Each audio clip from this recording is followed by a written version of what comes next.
그래서 107번의 문제 이어서 말씀드리면 107번의 문제는 이 매도가능증권의 평가 분기입니다. 그래서 2019년도 말에 480만 원으로 평가했던 것이 2020년 결산 시점에 510만 원으로 가치가 증가했기 때문에 이거는 아까 말씀드린 대로 자산의 증가 회계 처리를 해주시면 되겠습니다. 그래서 차변이 매도 가능 증권 30만 원이 되는 것이고요. 대변에는 매도 가능 증권 평가 이익이 되는 것이죠. 평가 이익이. 여러분 잘 아시겠지만 결합 관계에 대해서 이거는 조금 더 구체적으로 말하면 투자 자산의 증가 또는 자산의 증가. 이거는 자본 중에서도 기타 포괄 손익 누계액의 증가 이렇게 말할 수 있죠. 보통 우리가 자본 증가 이렇게 하지만 그래서 이러한 결합 관계를 여러분이 함께 제가 뭐 분계만 지금 쓰고 있습니다만은 여러분 이제 다 아시니까 제가 안 쓰는 거예요. 회계 FAT 1급 할 때는 제가 수업을 FAT 1급 과정을 할 때는 분계를 하면은 꼭 이 결합 관계를 같이 이야기를 해 드립니다. 이걸 자꾸 생각을 해야 됩니다. 이 분계가 이 기업의 재무제표에 어떤 영향을 줄 것인가.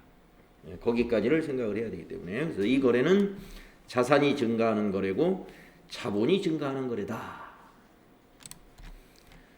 다음에 108번의 문제는 어떤 문제인가 보겠습니다. 108번은 전기의 평가 이익을 계상했던 매도가능증권은 결산일 공정가치가 3,600만 원이 되었다. 장부상 매도가능증권 잔액은 4천이고 매도가능증권 평가 이익이 300만 원이 있습니다. 이 경우는 이거하고 상계 처리해야 되겠네요. 무슨 얘기냐면은 전기에 지금 평가를 했는지 취득금액인지는 모르겠으나 평가했네. 평가 이익이 발생했으니까 전기의 결산 때 평가된 금액이 매도가능증권이 4천만 원이었어요. 그런데 금년도 결산일 때 공정가치가 3,600이 된 겁니다. 그러면 이 차이가 바로 400이잖아요. 400만큼 자산이 감소해 버렸는데 자산 감소는 대변에 정리하면 되지만 차변에 그러면 이걸 매도가능증권 평가 손실로 400을 기록하면 이건 틀린다 이거예요. 뭐냐면은 요걸 매도가능증권 평가 이익과 평가 손실은 상계하여 처리하는 겁니다. 회계 처리할 때. 그래서 매도가능증권 평가 손실은 100만 원만 기록하게 되는 것이죠. 이걸 차변에 기록하니까. 자, 그래서 108번의 분계는 이렇게 해야 됩니다. 상계 처리해야 될 문제예요. 차변에 매도 가능 증권 평가 이익 300만 원 먼저 상계하고 이번에는 매도 가능 증권 평가 손실이 100만 원 자본 감소가 되고 대변에는 매도 가능 증권 자산 감소 400만 원이 되는 것이죠. 그래서 이 거래는 이쪽 대변이 자산 감소가 되겠고 차변은 두 개가 다 자본이니까 자본 감소가 되겠습니다.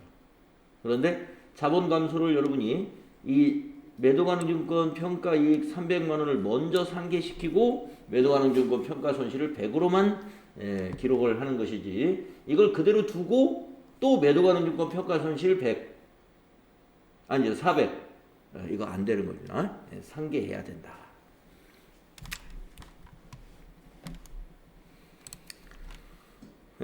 다음에 109번 문제로 가볼게요. 109번도 이건 또 차익금 문제군요. 회사가 보유한 화폐성 외화자산은 다음과 같다. 외화 자산이에요. 외화 관련 손익을 인식하도록 해라. 좀 이상합니다. 외화 자산이라고 그랬는데 왜 개정 과목이 차입금이 되나요?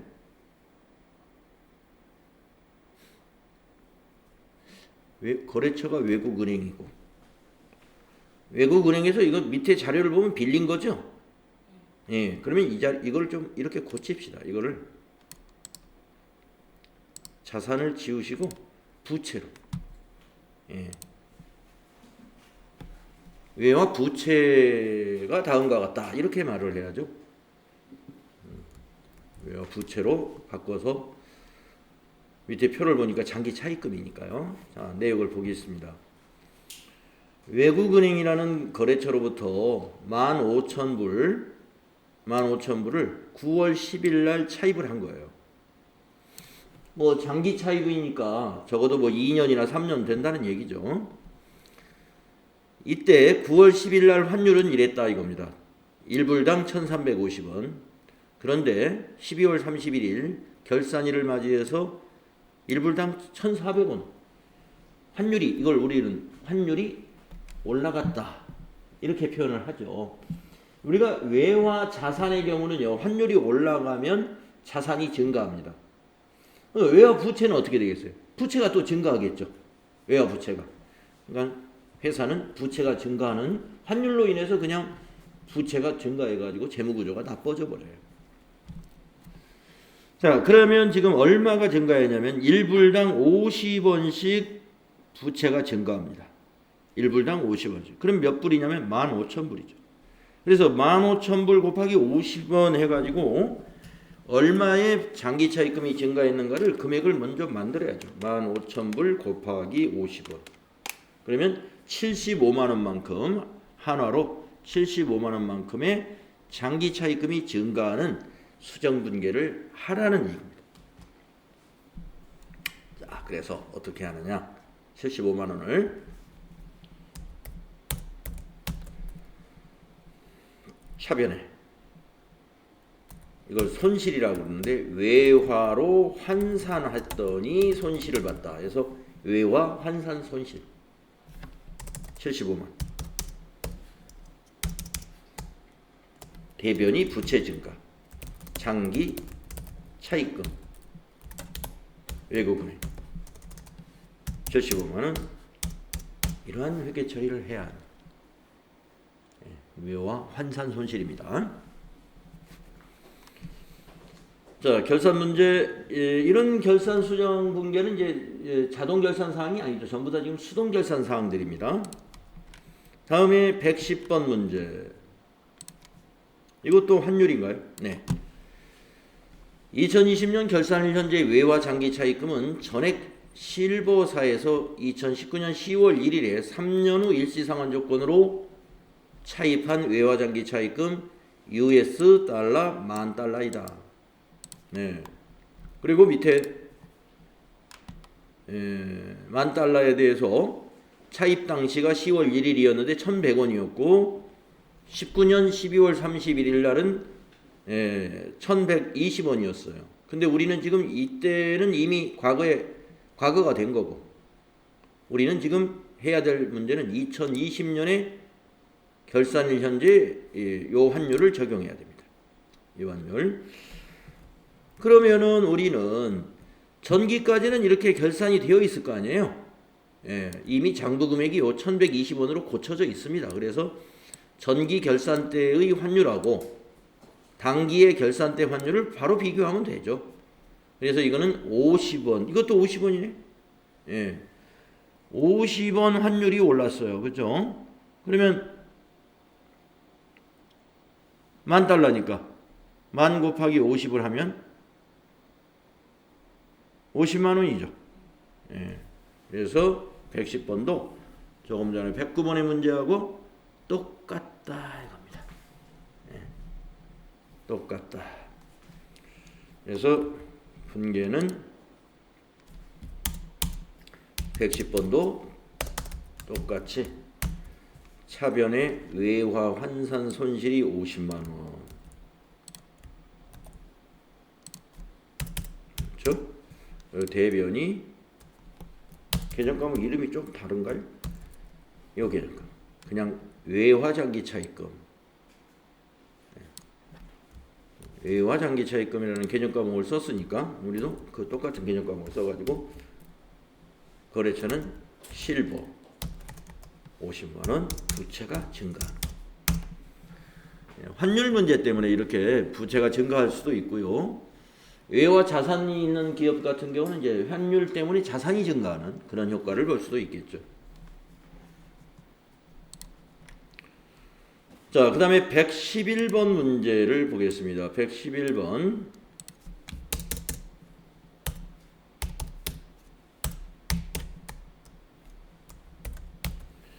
결산일 현재 다음의 외화자산에 대하여 적절한 회계 처리를 하시오. 12월 31일 환율은 100엔당 1120원이다. 그러면 1엔당으로 따면 여기 11원 20전이죠. 예, 그렇게 판단하시면 됩니다. 100엔당 1120원은 1엔당 11원 20전. 자, 개정 과목은 보통예금 외환은행이고요. 이건 자산이에요. 자산. 그러니까 엔화로 저축을 해놓은 거죠. 얼마를? 3,180만 아니요 318만 엔을. 장부 금액이 이렇게 돼 있어요. 그러면은 이때의 뭐 환율 이 318만 엔 곱하기 1엔당 11.2니까 11.2 해보는 거죠. 네. 그래서 계산기를 잡고 3180 000 곱하기 11.2 했더니 이렇게 나오네요. 35 616 나오죠. 예.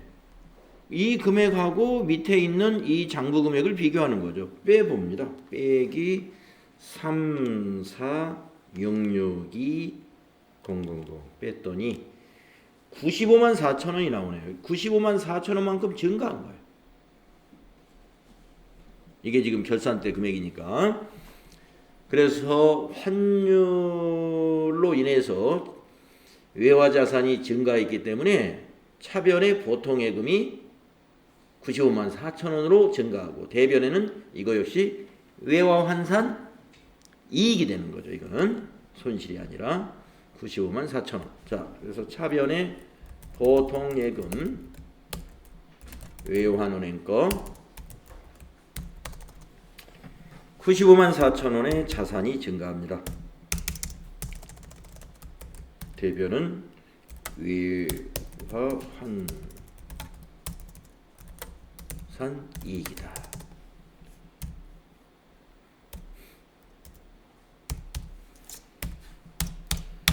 여러분, 외화환산 이익 영업의 수익에 해당이 되고요. 외화환산 손실 영업의 비용에 해당되는 거 알고 있죠? 자, 다음은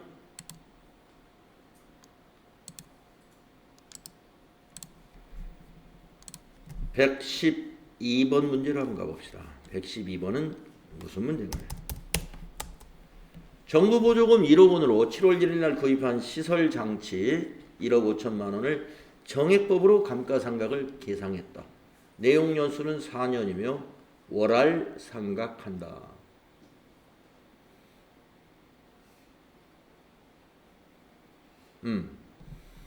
정부 보조금 관련한 문제 T2급에서 아주 우리 기출문제 지금까지 풀어볼 때도 몇 번 나왔죠. 예, 상당히 많이 나오는 것 같아요. T2급에서는. 자, 감가상각 하라는 겁니다. 감가상각. 자, 정부 보조금 1억 원 받아가지고 1억 5천 원, 1억 5천짜리 시설 장치니까 기계 장치겠죠. 개정 과목은 그죠? 그래가지고 정액법으로 내용 연수 4년으로 상각을 하는데요. 자, 1억 5천을 4로 나눠 보겠습니다. 1억 5천을 4로 나누면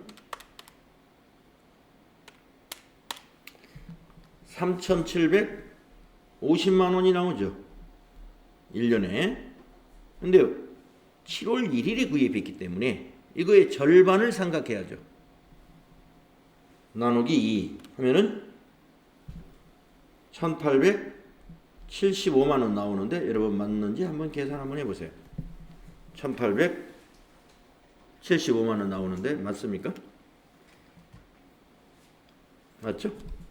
같이 계산해 봐야 돼요.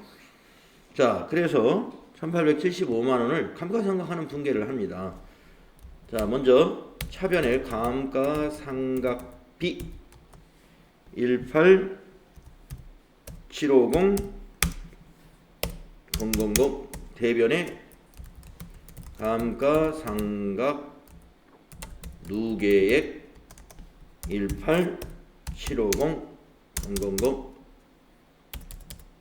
정부 보조금을 받지 않았다면 이 분계로 끝납니다만은 정부 보조금을 받은 유형자산이기 때문에 정부 보조금도 상각을 해라 이겁니다. 여러분 정부 보조금은 이 1억 원인데 이 1억 원을 우리 취득할 때 이게 어디에 생기냐면 기계장치의 반대쪽인 대변에 생깁니다. 그러면 이걸 4년에 걸쳐서 상각을 해주는 거예요. 자, 1억 원을 4로 나누면 2,500만 원씩. 2,500만 원씩이죠. 그래서 2,500만 원씩 상각을 해주는 분계를 하면 되는. 아니 2,500이 아니네. 왜 아니? 예, 반년. 예, 나누기 1250이네요. 그래서 1250에 대한 분계를 밑에다 또 해줘야 됩니다. 자, 정부 보조금 기계장치에 대한 것이 1250만 원. 좀 띄어쓰기를 좀 할게요. 대변에는 감가상각비에서 빼줘요.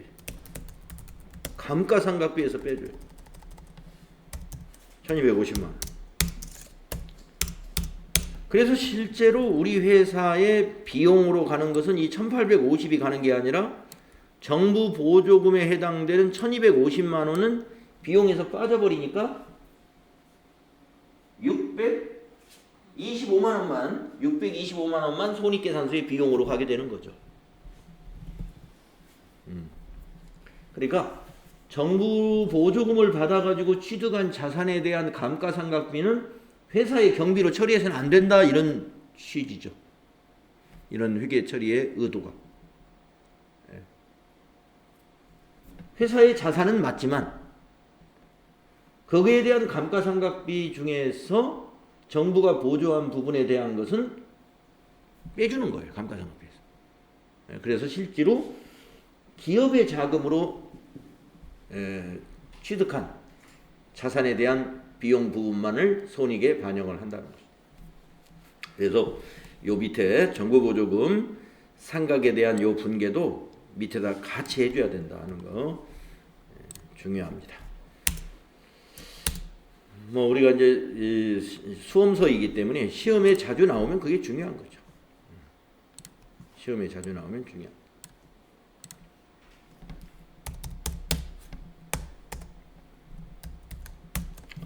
자, 113번 문제 보겠습니다. 결산일 현재 유형자산에 해당하는 장부 금액은 2억 원인 토지에 대한 손상 징후가 있다고 판단돼요. 우리 어제도 손상 징후 문제 하나 했던 것 같은데 기억이 나실 거예요. 네, 토지가 뭐 오염이 됐다든가 하면 손상 징후가 있을 수 있습니다. 그래서 장부 금액이 지금 2억 원인데 이것이 손상 징후가 판단이 되어서 검토한 결과 사용 가치가 1억 3,600. 사용 가치가 처분 가치는 1억 7,300. 처분 가치는 공정 가치라는 거죠. 판단되어 이를 손상 차손으로 인식하려고 한다. 자, 어제 여러분 제가 정리할 때 장부 금액하고 장부 금액에서 뭘 빼줘야 되냐면 사용 가치와 공정 가치 중에서 맥스 큰 것 적용한다고 그랬죠. 예. 그러니까 1억 3,600하고 1억 7,300이니까 이걸 비교해야 돼요. 이걸 비교합니다. 그러면 얼마가 손상차손이 되냐면 2억에서 1억 7,300이면 2,700이죠. 2,700만큼을 손상차손으로 비용 처리하면 돼요. 대변에는 토지가 되는 거.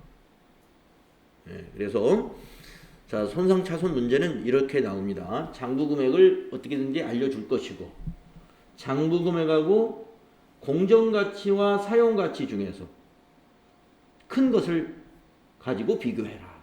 이렇게 이해하시면 되고, 만약에 공정가치만 제시하고 문제에서 사용가치가 없다. 그러면 공정가치밖에 적용을 못하는 거죠. 사용가치가 없다는 거니까. 자, 그러면 2,700만 원을 우리는 차변에 토지 손상차손 이렇게 해야 되겠죠. 아니면 토지 손상차손 뭐 이렇게 할 수도 있고요.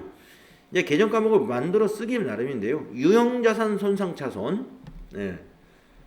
우리 교재에서는 보니까 토지 대신에 유형자산 손상차손을 사용했네요. 뭐 그거 써줘. 그러니까 개정 과목, 이런 개정 과목은 그 회사 실정에 맞게끔 만들어 쓰는 개정 과목이기 때문에 어떤 회사는 토지 손상차손, 건물 손상차손을 따로 구분해서 쓸 수도 있죠. 근데 유형자산 손상차손을 쓰겠다는 것은 토지, 건물 구분하지 않고 하나로 처리하겠다는 거죠. 그래서 아까 계산한 게 2,700이었죠. 1,700만 원.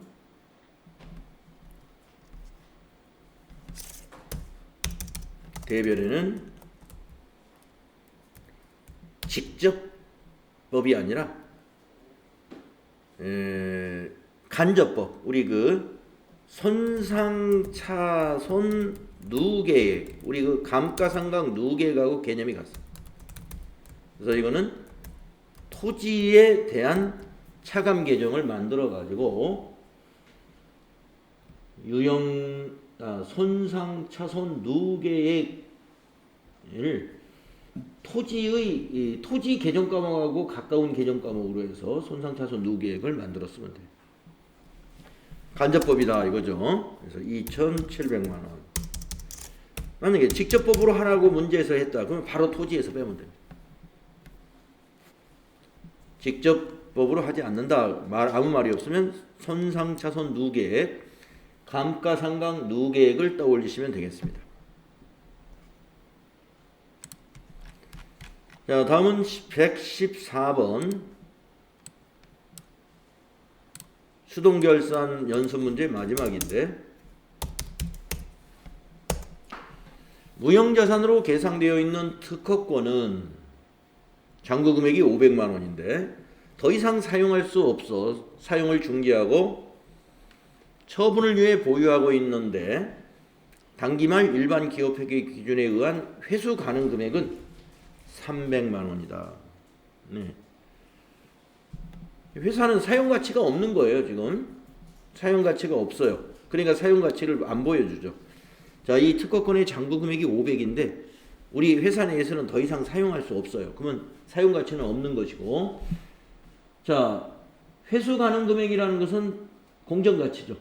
그래서 500과 300만 비교하면 됩니다. 그래서 이거는 무형자산이니까 차변에 무형자산 손상차손 이렇게 하면 되겠죠. 무형자산 손상차손 200만 원. 근데 우리가 감가상각을 할 때 말이죠. 유형자산에서는 감가상각을 간접법으로 하잖아요. 근데 무형자산은 직접법으로 하죠. 예, 직접 상각을 한다고 그러잖아요. 이 손상차손도 마찬가지입니다. 무형자산은 손상차손 누계획이라는 이 차감 계정을 이용하지 않고 바로 특허권에서 직접 상각한다. 유무형자산의 차이가 이렇습니다. 특허권에서 직접 상각한다. 네. 유형자산은 손상차손 누계획, 감가상각 누계획을 떠올리시고, 무형자산은 무형자산 삼각할 때 직접법으로 대변해서 직접 삼각했죠. 그래서 이거 무형자산 손상차손도 대변에 바로 특허권으로 자산 감소시키면 된다. 자, 여기까지가 이제 일반 전표에 입력하는 수동분계 연습 문제였습니다. 자, 나머지는 이제 자동결산 분계. 자동결산 분계가 이제 115번부터 122번까지 있는데요. 오늘 다 끝낼 수 있을 것 같은데. 자, 115번. 기말현재 재고자산은 다음과 같다. 네. 그러면 기말 원재료가 이렇게 되고, 기말 제공품이 이렇게 되고, 기말 제품이 이렇게 된다. 그러면 기말 제품 중에는 구매자가 구매 의사를 표시한 시송품 100만 원이 포함되어 있다. 그러면 여기서 시송품이 구매 의사를 표시했으면 우리의 기말 재고가 아니죠?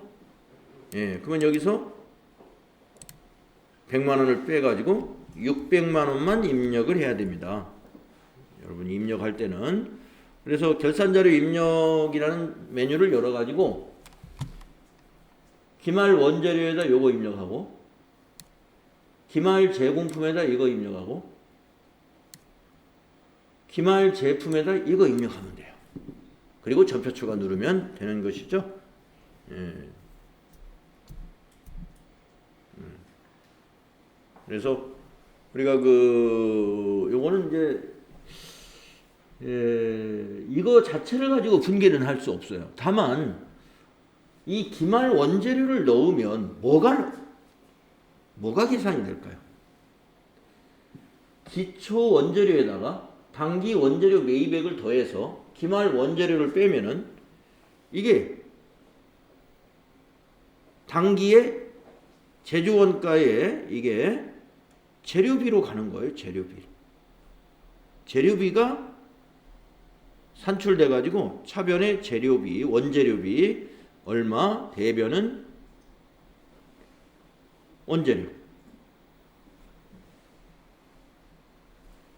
원재료 얼마. 그래서 원재료라는 자산이 감소하면서 공장이 투입됐으니까 그게 재료비, 원재료비가 되는 것입니다. 이런 분계가 여기서 일어나는 것이고요. 전표 추가 눌러보면 이런 전표가 만들어져 있어요. 근데 이 금액이 1300이 오는 게 아니에요. 기말 원재료 빼가지고 재료비가 산출이 되는 거예요. 그러면 이거는 기말 제공품을 넣으면 무엇이 산출이 될까?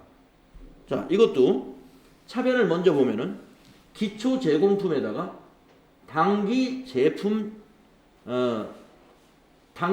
제공품에다가 뭘 더할까요? 당기에 투입된 원가를 더하죠. 그러니까 제조원가죠. 당기 제조원가. 그러니까 요 기말 제공품 한번 제공품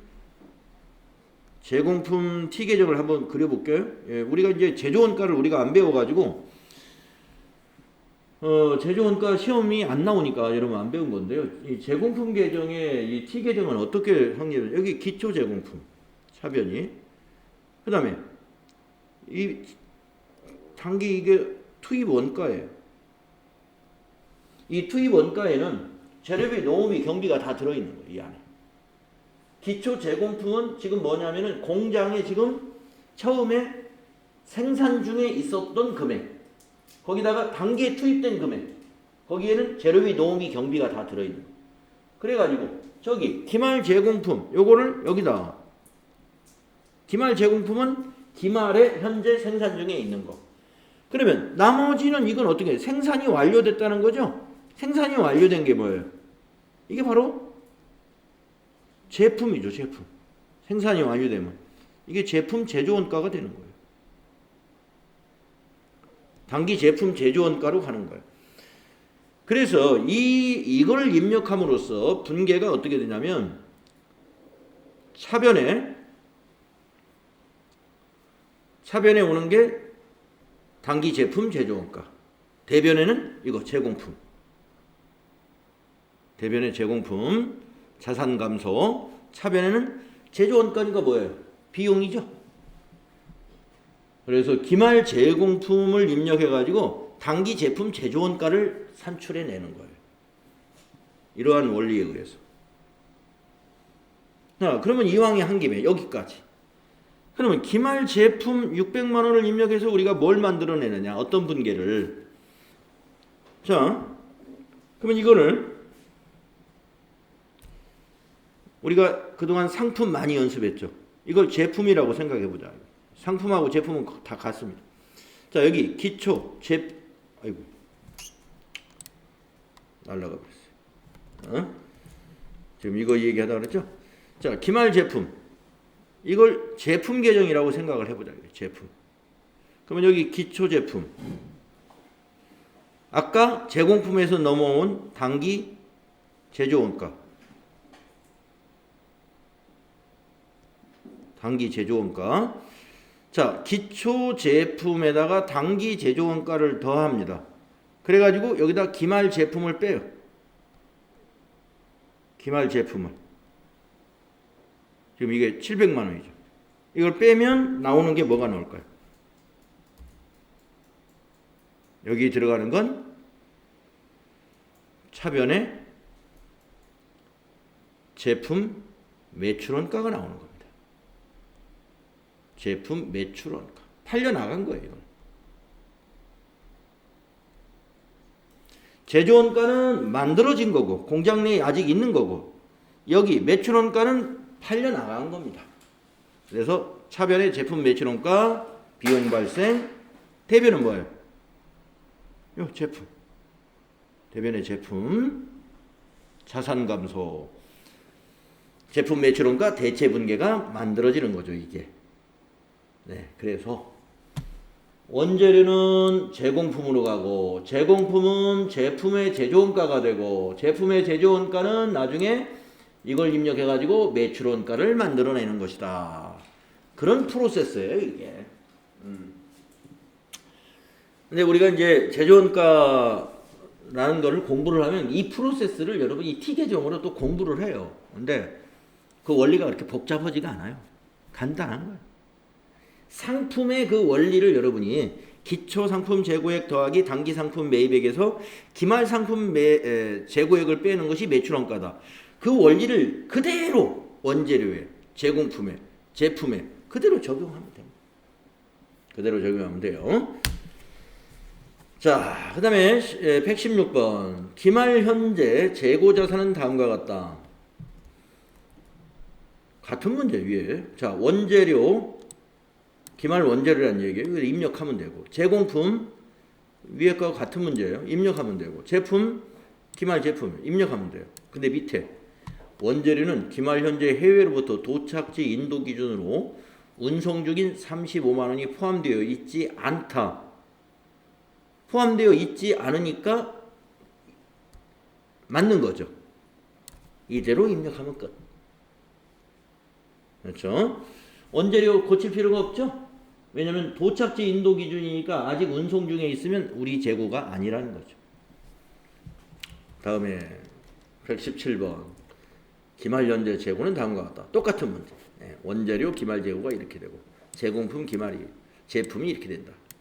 해당 난에다 입력을 하면 되는데 밑에 단 원재료 기말 재고액 중에는 도착지 인도 기준에 의해 운송 중인 원재료 50만 원이 포함되어 있다. 도착지 인도 기준인데 그럼 빼줘야지. 그래서 원재료를 200으로 하지 말고 150만 원으로 입력을 해주고 전표 추가 누르면 된다. 다음에 118번. 기말 현재 재고 자산은 다음과 같다. 네, 똑같은 문제. 이렇게 되는데, 이 회사는 상품도 있군요. 상품은 타사 제품을 매입해가지고 판매하는 거고, 제품은 우리가 만들어 파는 거고, 제공품은 현재 만들고 있는 물건들이고, 자, 회사는 실지 재고 조사법에 의하여 재고 수량을 파악하고 있으며 상기 상품 금액에는 선적지 인도 조건에 의해 구입하였으나 기말 현재 운송 중인 200만 원이 포함되어 있지 않다. 선적지 인도 기준이면 매입자 거니까 이건 포함해야죠. 200만 원을 상품에다가 더해서 3,320만 원으로 입력을 하고 전표 추가 누르면 되겠죠. 다음에 119번. 기말 현재 재고자산은 다음과 같다. 단 제품 금액에는 판매용으로 제작하였으나 당사에서 제품 제조 시 사용하기로 한 기계장치 5천만 원이 포함되어 있으므로 타계정 대체를 일반 전표 입력 메뉴에서 처리하고 결산자료 입력을 하시오. 네. 자, 무슨 얘기냐면 기말 재고자 제품 금액에 여기 제품 이 금액에 지금 이게 기말 제품인데 이 안에 우리 회사에서 사용하기로 한 5천만 원이 이 안에 포함되어 있대요. 포함되어 있으면 안 되죠. 안 되죠. 그래서 일반 전표에다가 처리하고 나서 입력해라. 처리하고 나서. 그러면 네, 일반 전표에다가 어떻게 입력을 해야 될까요?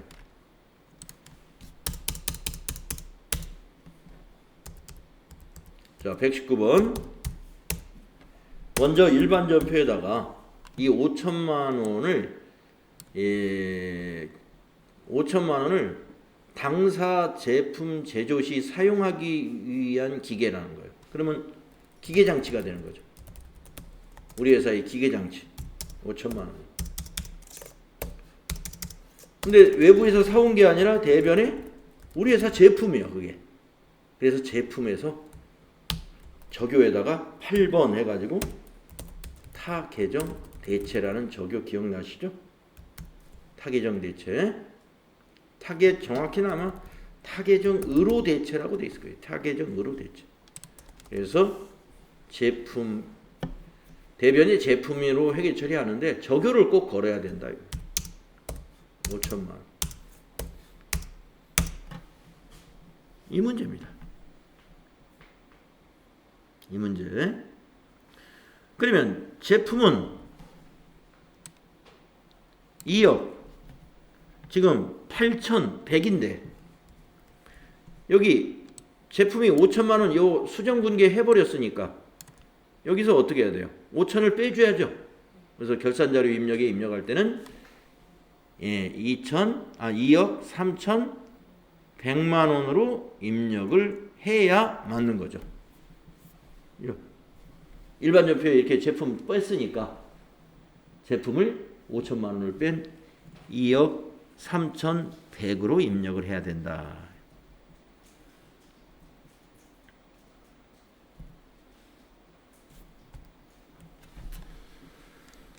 자, 그 다음에 120번 문제 볼까요? 재고자산 또 문제네요.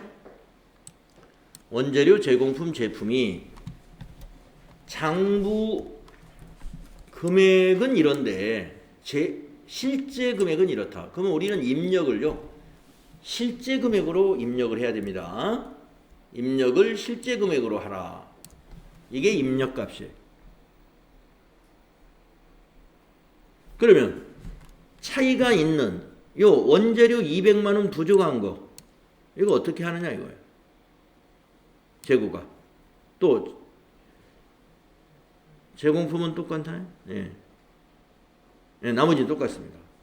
그러면 원재료의 부족 원인을 알아야죠. 이것이 감모 손실인지 평가 손실인지부터 보니까 감모.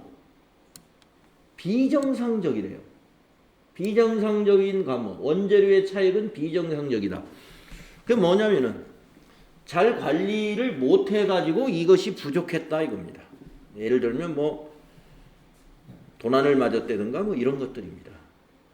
관리 소홀로 뭐 이렇게 뭐 부식이 됐다든가 아니면 부패가 됐다든가 이런 것들이 되는데 그래서 이거는 일반 전표에다 또 입력을 해야 돼요.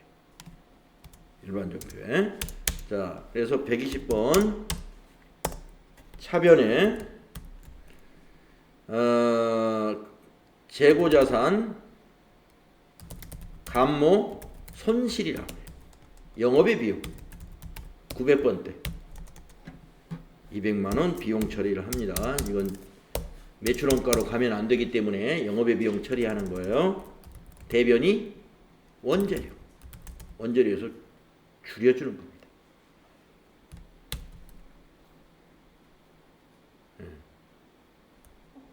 이것도 저기 타계정 대체를 걸어줘야 될까요? 예, 걸어줘야 됩니다. 적요 8번 타계정 대체, 타계정으로 대체 걸어주고 200만 원. 이렇게 하고 그러면 장부가 고쳐졌죠? 이 장부가 이제 200만 원이 줄어가지고 7천으로 돼 있잖아요. 그러니까 이 금액을 입력한다.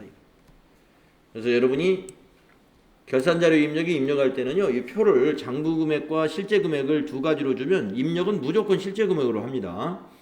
그리고 그 차이가 나는 거에 대해서는 그 원인에 따라서 이게 일반 전표에다가 회계 처리를 하는 경우도 있고 일반 전표에 회계 처리 안 하는 경우도 있습니다. 어떤 경우는 안 하느냐? 만약에 여기서 B자를 빼버렸어요.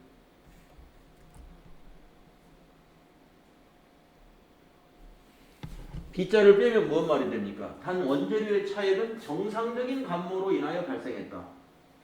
그러면 그건 매출원가에 넣으면 되는 거예요. 그 매출원가에 넣는 것은 별도의 분계가 필요 없어요. 그냥 이 분계 필요 없이 재고금액을 원재료 재고금액을 7천으로 입력해가지고 전표 추가하면은 자연스럽게 200만 원 매출원가로 매출원가에 포함이 되는 거죠. 자연스럽게. 비정상적인 감모일 때만 이렇게 회계 처리를 일반 전표에다 따로 하고 정상적인 거다 그러면 그냥 장부 금액을 입력함으로써 원가에 가산이 된다. 네, 이해 가시죠?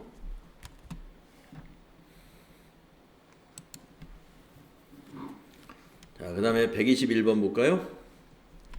결산일을 기준으로 상품 재고 자산에 대하여 실사를 한 결과 장부상의 수량 만개 수량과 실제 수량과의 차이가 발생하였다.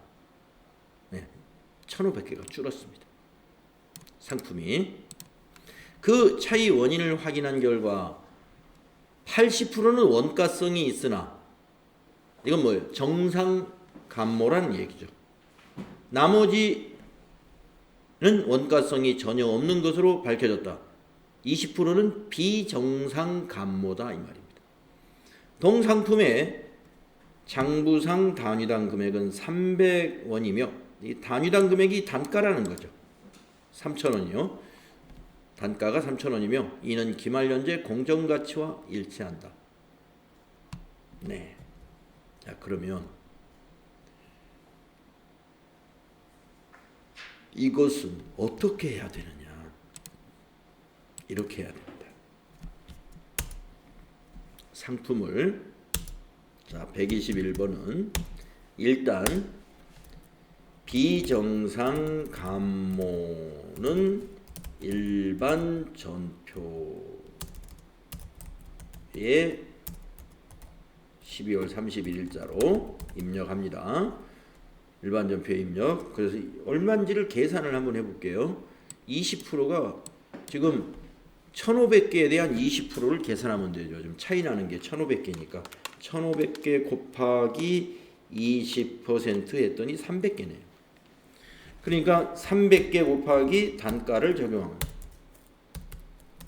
300개 곱하기 단가가 3,000원. 그러면 이게 90만 원인가요? 예. 90만 원을 비정상 감모로 회계 처리한다. 이런 얘기가 되겠습니다. 그래서 차변에 재고자산 감모 손실 이거 영업의 비용이에요. 비용 발생시키고 대변에는 이게 상품이니까 상품 8번 타계정 대체 적용 걸고 90만 원. 이래야 비정상 감모가 어디에 반영이 안 돼요? 상품 매출원가에 반영이 안 되게 됩니다. 그리고 나머지 이 1,500개 중에서 1,200개가 80%는 그 차이의 원인을 확인한 결과 80%는 원가성이 있다. 원가로 처리하면 되는 거예요. 그러니까 1200개는 어떻게 하면 되느냐. 별도 분개하지 않고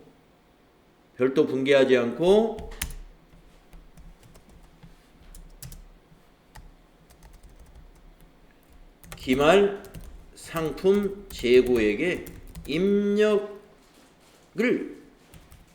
이렇게 하면 된다.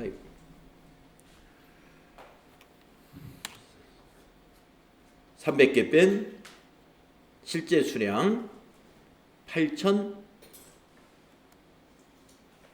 아까 300개는 영업의 비용으로 처리했으니까 8,200개는 곱하기 단가 3,000원 하면은 2,460만 원 나오죠. 그래서 기말 재고자산 금액에다가 2,460만 원을 입력하고서 전표 추가 눌러주면 그것이 상품 매출 원가에 반영이 되게 됩니다.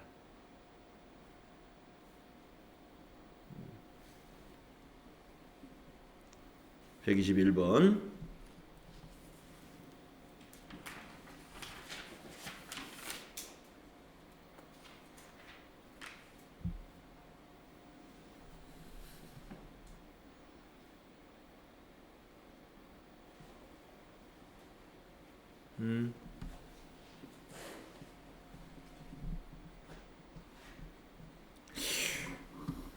왜 8,500개 곱하기 3,000원을 했을까?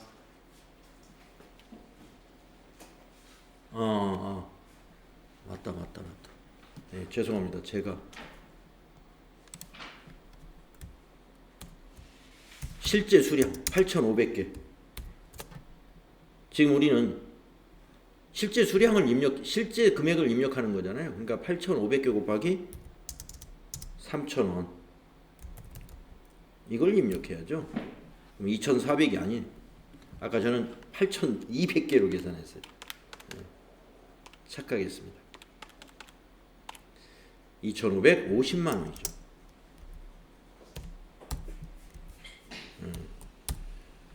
그래서 결산자료 입력에 기말상품 재고액을 입력할 때는 실제 금액을 입력하나, 실제 금액. 그러니까 실제가 8,500개니까 금액을 내려면 단가를 곱하면 되죠. 그러니까 이 금액이죠. 아까 저는 착각을 해가지고 여기서 또 이거 300개 이걸 뺐는데, 여기서 빼는 게 아니라 여기 차이를 해서 이 300개만큼은 영업의 비용으로 처리한 거니까 1200 이렇게 이걸 입력하면 여기 차이 나는 1200개가 원가에 자동으로 반영이 되는 거예요. 300개는 이와 같이 영업의 비용으로 처리했고, 네, 그래서 이건 2,550으로 입력을 해야 됩니다. 자, 다음에 122번 마지막 문제인가요? 네, 그렇군요.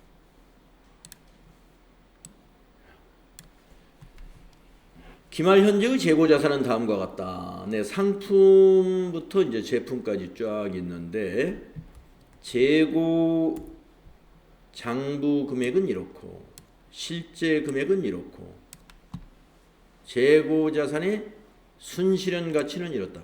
평가까지. 자, 감모 손실은 없어요. 그런데 여기 평가 손실이 500만 원 발생했어요. 재고자산 평가 손실. 상품. 그 다음에 원재료에서 감모 손실 없어요. 감모 손실. 평가 손실도 없어요. 제공품. 네, 아무것도 없어요. 똑같아요. 제품. 네, 똑같군요. 자, 상품만 지금 평가 손실이 발생한 겁니다. 자료를 봤을 때. 그리고 재고자산의 시가는, 즉 순실현 가치는 일반 기업회계 기준상 저가법의 사유로 인하여 발생된 것이다. 그러면 500만 원을 뭘로 처리해요? 우리가 이거 분계 모처럼 해보네요. FAT 1급에서 이 문제 나오죠? 자, 122번. 평가 손실은 매출원가에 가산하는 거죠. 그래서 차변에 재고 자산 평가 손실, 이거 매출원가로 가는 거예요. 500만 원. 이거 분계 입력해 줘야 됩니다. 이거는 평가 손실은 대변에 재고 자산 평가 충당금. 그래서 이 충당금으로 차감 계정을 만들어 가지고 상품의 차감 계정이에요. 상품의 차감 계정. 상품의 차감 계정으로 해서 금액은 똑같이 500만 원.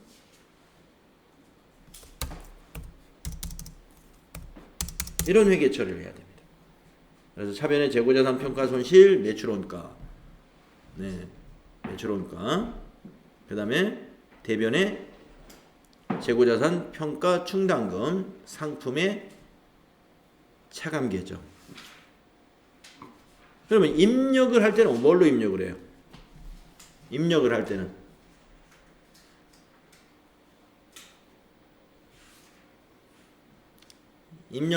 상품을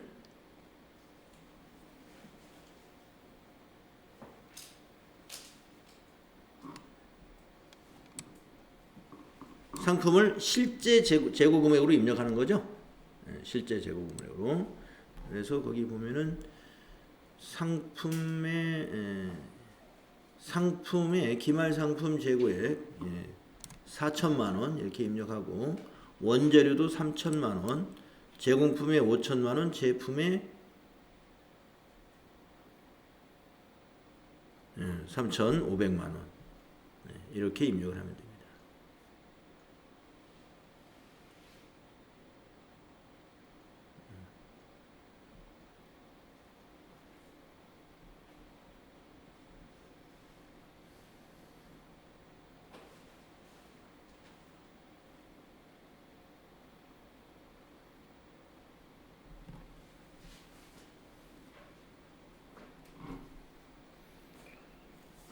네, 자 이렇게 해서 우리가 지금 분계 문제 122문제 준비되어 있는 거 다 풀어봤네요. 네, 오늘 여기까지 하겠습니다.